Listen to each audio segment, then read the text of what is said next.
अंदर 77 बैंक्स जो है ना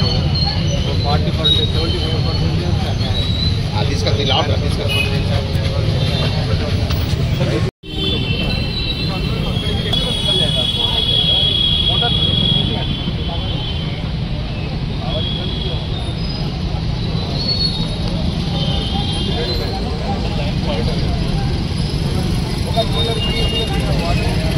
కొంచెం దూరం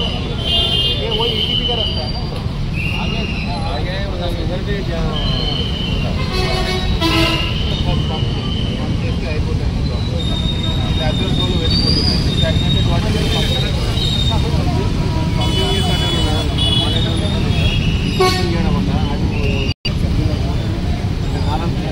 नेचुरल स्लो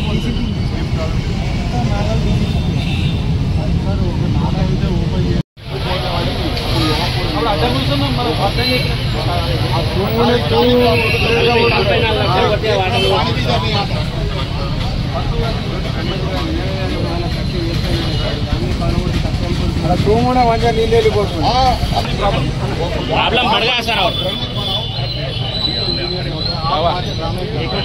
आप देखो नीचे देखो नीचे से मैं यहाँ पे काम देखो तो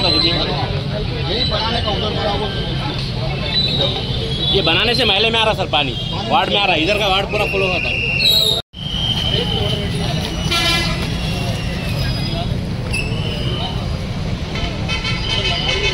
ప్రభుత్వాల యొక్క నిర్లక్ష్యం వల్ల జిల్లా పట్టణం అంతా కూడా ఉండనాలకు మంది అయితే ఉండనాలకు పోయినట్టు ఏదైతే ఈ సంజీవైన ప్రాంతంలో ఇక్కడ కట్టిన 40 లక్షలు వెచ్చించి ఆ రోజు ప్రజాభిష్టానికి వ్యతిరేకంగా ఆ యొక్క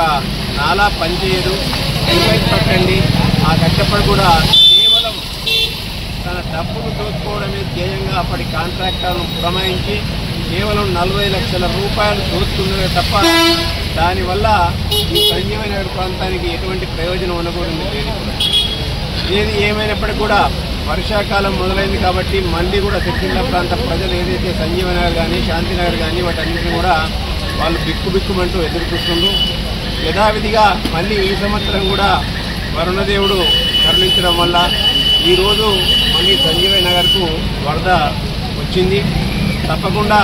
ఆ వరదను కంట్రోల్ చేయడానికి ఇవాళ అందులో భాగంగానే అధికారులను కూడా పురమాయించి ఎప్పటికప్పుడు నీరును తోడివేసే విధంగా కలెక్టర్ గారు వచ్చి సందర్శించి కమిషనర్ గారిని మున్సిపల్ సిబ్బందిని అలాగే పోలీస్ శాఖ వారిని కూడా అప్రమత్తం చేస్తూ ఎప్పటికప్పుడు అందుబాటులో ఉండాలని చెప్పి ఇరిగేషన్ అధికారులను కూడా ఇవాళ వారు ఆదేశించడం జరిగింది. అట్లనే ఇమ్మీడియట్గా ఏదైతే తాత్కాలికంగా అదే మాదిరిగా ఇక్కడ ఉపశమనం చేయడానికి అక్కడ ఇమ్మీడియట్గా మున్సిపల్ కమిషనర్ గారిని ఆదేశించి దానికి కావాల్సిన ప్రతిపాదనలు తయారు చేసి సబ్మిట్ చేయమని చెప్పడం జరిగింది. ప్రభుత్వ పరంగా దాన్ని పరిశీలించి త్వరలోనే దానికి కావాల్సిన 30 లక్షల 40 లక్షల నేను వెచ్చించి ఈ ప్రాంత ప్రజలకు శాశ్వతంగా పరిష్కారం చేసే దిశగా మా వంతు ప్రయత్నం చేస్తామని